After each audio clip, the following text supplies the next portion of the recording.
मान्यता अनुसार सफला एकादशी अपने नाम की तरह ही हर कार्य में सफल बनाने वाली मानी गई है। इस एकादशी के महत्व के बारे में महाराज युधिष्ठिर ने भगवान श्री कृष्ण से पूछा था। अतः भगवान श्री कृष्ण ने जो महत्व इस एकादशी का बताया था वह इस प्रकार है। पौष मास के कृष्ण पक्ष की इस एकादशी का नाम सफला एकादशी है। यह एकादशी व्रत इतना अधिक महत्व का है कि अधिक से अधिक दक्षिणा पाने वाले यज्ञ से भी भगवान प्रसन्न नहीं होते हैं जितना इस एकादशी व्रत पर उपवास करने से होते हैं। इस एकादशी के देवता श्री नारायण हैं। जिस प्रकार नागों में शेष नाग, पक्षियों में गरुड़, सब ग्रहों में चंद्रमा, यज्ञों में अश्वमेध और देवताओं में भगवान विष्णु श्रेष्ठ हैं, उसी तरह सब व्रतों में एकादशी का व्रत श्रेष्ठ है। जो मनुष्य सदैव एकादशी का व्रत करते हैं वे मुझे परम प्रिय हैं। यह अत्यंत भक्ति और श्रद्धा से युक्त होकर विधि पूर्वक इस व्रत को करना चाहिए। तो प्रिय भक्तगणों, आज की इस महत्वपूर्ण वीडियो में हम सफला एकादशी के बारे में बात करेंगे। आज हम आपका कंफ्यूजन दूर करेंगे कि आपको एकादशी व्रत कब रखना है, 26 दिसंबर या फिर 27 दिसंबर को। लेकिन वीडियो को पूरा देखिएगा, तभी आपकी कंफ्यूजन दूर होगी और साथ ही हम जानेंगे कि व्रत का पारण किस दिन करेंगे। हरिवासर कब से कब तक है? पहली बार व्रत शुरू करना चाहते हैं तो कैसे करें? पीरियड्स में एकादशी व्रत के नियमों पालन कैसे करें? जन्म अथवा मृत्यु का सूतक काल लगा हो तो एकादशी व्रत रखें या नहीं? लेकिन उससे पहले एक बार पूरी श्रद्धा के साथ कमेंट सेक्शन में लिखें, जय श्री हरि विष्णु। भगवान हरि की कृपा आप पर सदैव बनी रहेगी और वीडियो को लाइक करके हिंदू रिलीजियस टेल्स चैनल को सब्सक्राइब अवश्य कर लीजिए। चलिए सबसे पहले बात कर लेते हैं कि एकादशी व्रत का नियम क्या है, 10वीं के नियम क्या है। सर्वप्रथम आपको करना है यह है कि आप सुबह सवेरे जल्दी जाएं, क्योंकि एकादशी असल में एक दिन का व्रत होता ही नहीं है। एकादशी तो 3 दिनों का महाव्रत होता है। इस व्रत को करने में थोड़ी मेहनत ज्यादा लगती है, लेकिन यह व्रत राज है। यह जीवन से तो कष्ट खत्म करता ही है, मृत्यु के बाद भी बहुत बड़े पुण्य फलों को देने वाला है। तो करना यह है प्रिय भक्तगणों कि आपको एकादशी में 10वीं तिथि को, जो व्रतधारी है उनको 10वीं तिथि को जल्दी जागना है। जल्दी जागने के बाद आप अपने जो भी दैनिक कार्य वगैरह है कर लीजिए। कुछ भक्त 10वीं तिथि को भी चावल नहीं खाते हैं। आपकी इच्छा हो तो पूरे दिन न खाइए, नहीं तो शाम का जो पूजन होता है उस 10वीं में चावल नहीं खाया जाता है। बाकी सूर्यास्त होने से पहले आपको 10वीं तिथि में यदि व्रत रख रहे हैं तो खाना खा लेना है। रात को आपको फल, दूध, जल यह सब खा लेना है। अनाज बस सूर्यास्त होने से पहले जो लोग व्रत रखते हैं उनको खा लेना है।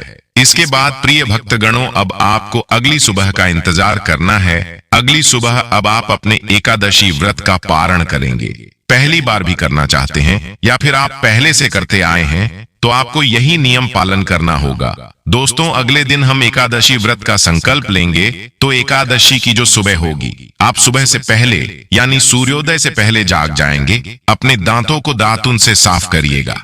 दातुन से साफ करने के बाद सर्वप्रथम जो है, दातुन से साफ करने के बाद सर्वप्रथम जो है वह नहा धोकर के सबसे पहले सूर्य नारायण को अर्घ्य दिया जाएगा। उसके बाद जो भी आप घर में तुलसी हैं, तुलसी के पास आप दीप, अगर अंधेरे पूजा करें तो दीपक वगैरह जला दीजिएगा। जल मत चढ़ाइए। वहीं पर यदि तुलसी की जड़ में आपने शालिग्राम रखा है तो शालिग्राम जी को तुलसी की जड़ में ही स्नान आदि करा करके उनको भोग लगाया जाता है। लेकिन आप यदि इस तरह से तुलसी जी की पूजा कर रहे हैं तो आज जल और भोग दोनों ही लगाएंगे। भगवान विष्णु के भोग के लिए अगर आपने पत्ते पहले से तोड़े हैं तो बहुत अच्छी बात है, नहीं तो तुलसी की पत्तियां अगर सूख कर गिरी है तो उनको धो करके भी भगवान विष्णु के भोग के लिए आज की पत्तियों का इंतजाम आप कर सकते हैं। लेकिन यह ध्यान रहे कि आज के दिन आप तुलसी जी को तोड़ेंगे नहीं, किसी भी तरह से उनसे छेड़छाड़ नहीं करेंगे, तो यह काम हो गया। उसके बाद हम घर में भगवान विष्णु की पूजा करेंगे। कैसे पूजा करेंगे? अब देखिए, एकादशी माता का प्राकट्य हुआ है तो आज आप चावल नहीं खाएंगे।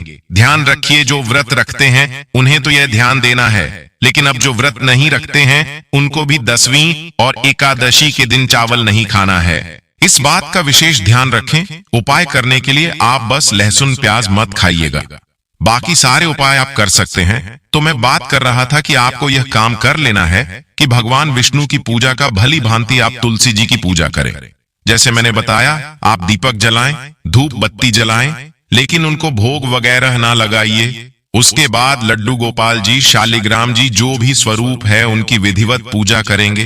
पूजा में सभी जानते हैं जल से स्नान कराएं। सर्दियों का मौसम चल रहा है, थोड़ा सा गर्म पानी से लड्डू गोपाल शालिग्राम जी को थोड़ा सा गुनगुना करके जल से नहला देते हैं तो ठीक है। और नहीं तो ताजा जल, जिनके घर ताजे जल निकलने की व्यवस्था जैसे कि मोटर वगैरह है या फिर नल वगैरह है जिससे ताजा जल आता है, तो उनके लिए कोई दिक्कत नहीं है। ताजा जल भरा है तो उससे भगवान को स्नान कराइए। स्नान कराने के बाद अब आपको भगवान को विधिवत चंदन लगाना है, फूलों की माला पहनाना है, इत्र लगाना है। जो भी जितनी आपकी व्यवस्था है, जितनी आपकी क्षमता है उसके अनुसार भगवान की पूजा करें। भोग लगाए हैं, भोग लगाने के बाद आप बैठ करके भगवान विष्णु का सबसे महामंत्र है ओम नमो भगवते वासुदेवाय नमः, इस मंत्र का जाप करिए। ध्यान रहे, एकादशी के दिन माता लक्ष्मी की भी आराधना होती है। अब पूजा वगैरह आपको विधिवत कर लेना है। एकादशी के नियमों का पालन जो है वह आपको ध्यान रखना है कि एकादशी व्रत करने वाले को अनाज नहीं खाना चाहिए, नमक का त्याग करना चाहिए, सरसों का तेल वगैरह नहीं खाना चाहिए। आपको खाना है फल फूल, दूध, चाय वगैरह, जो भी आप खाना चाहे, मतलब सब फलाहार ही खाएं। उसके बाद आपको रात को आप चाहे तो भगवान विष्णु का भजन कीर्तन करें। 12 बजे के बाद सोएं, तो यह सब हमारी अपनी क्षमता है, इस तरह से आपको करना है।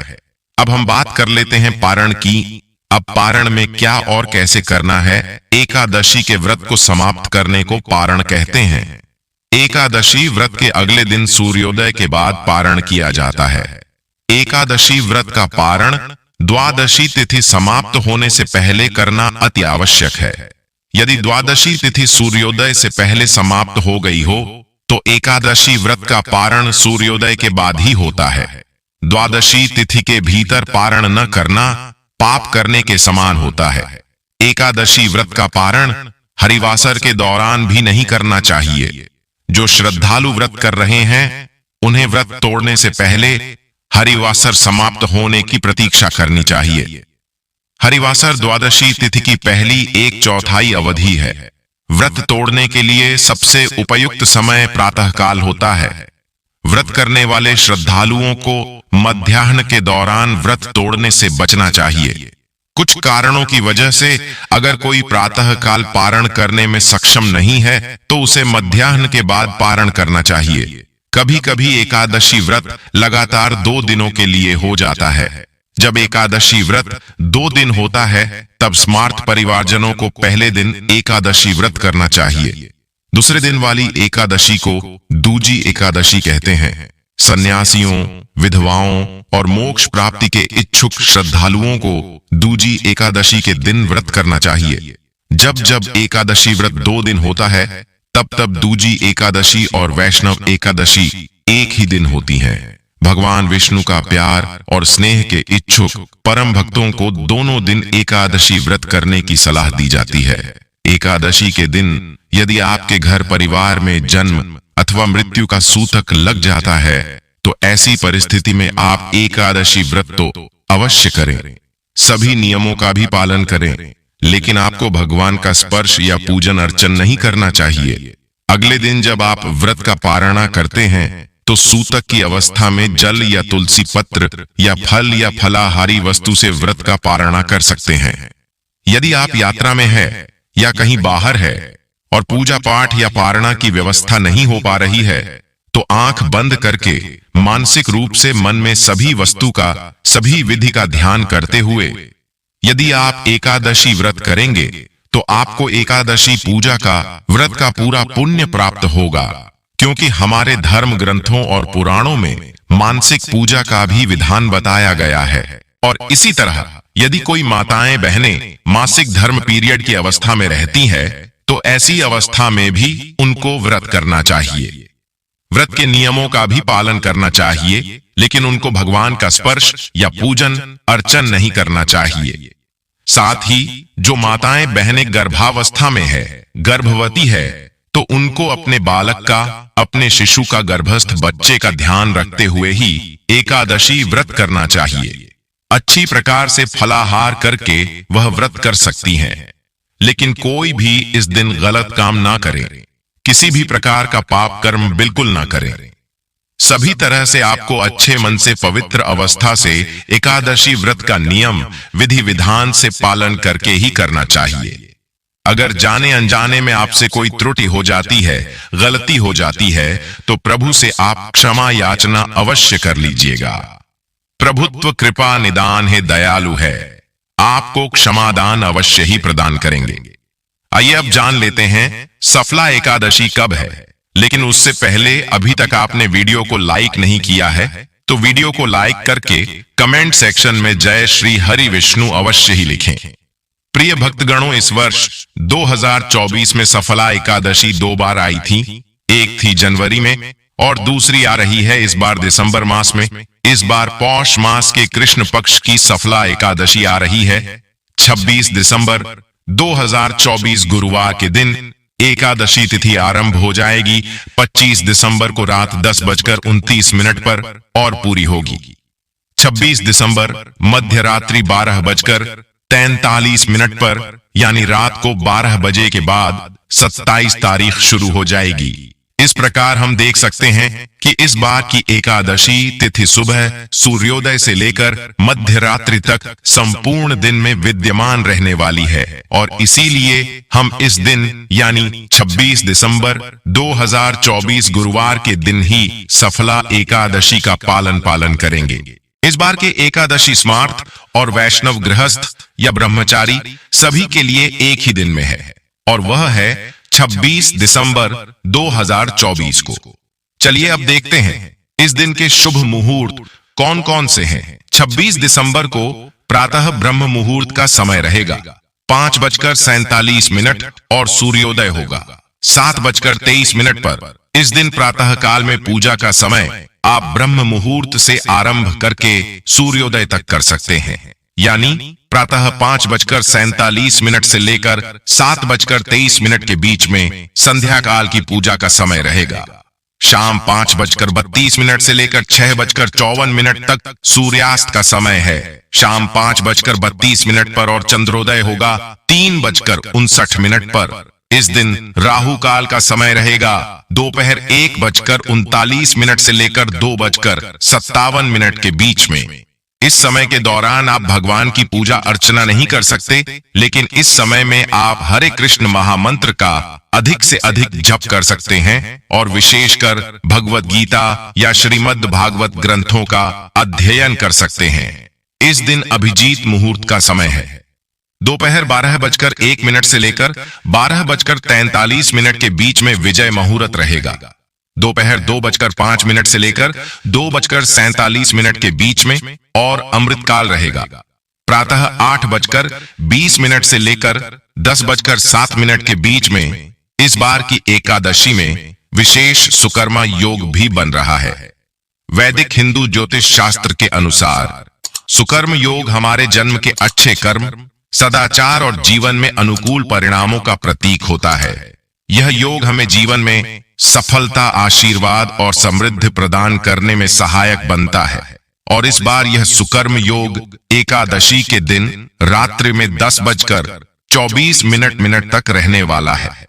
इस सुकर्म योग में किसी भी नकारात्मक ग्रहों का प्रभाव भी कम हो जाता है और मनुष्य अधिक से अधिक आध्यात्मिक कार्यों के द्वारा अपने जीवन में प्रगति और सफलता को प्राप्त कर सकता है। इसलिए इस बार की सफला एकादशी का संपूर्ण दिन अत्यधिक पवित्र और मंगलमय है, जिस दिन आप कोई भी शुभ कार्य कर सकते हैं और वह वास्तव में आपके जीवन को सफल बनाने वाले हैं। बस ध्यान रहे कि राहु काल में कोई भी शुभ कार्य करने से बचिए।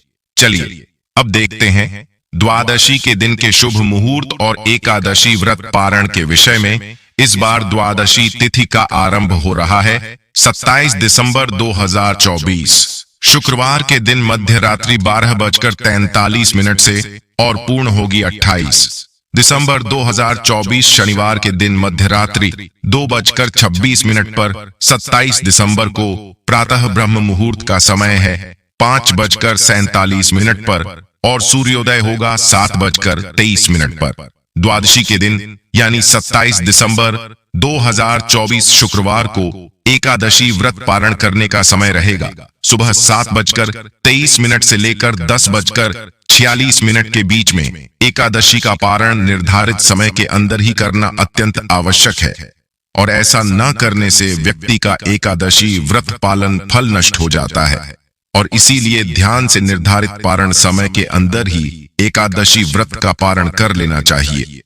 पारण के समय में स्वयं पारण करने से पहले दान अवश्य करना चाहिए और इस दिन यानी द्वादशी के दिन दान देने का शुभ मुहूर्त है 27 दिसंबर 2024 शुक्रवार के दिन सुबह 5:47 से लेकर 10:46 के बीच में और इस दिन अभिजात मुहूर्त लगेगा सुबह 12:02 से लेकर दोपहर 12:43 के बीच में। तो यह थी आने वाली सफला एकादशी के पूजा मुहूर्त और दिन के विषय में संपूर्ण जानकारी।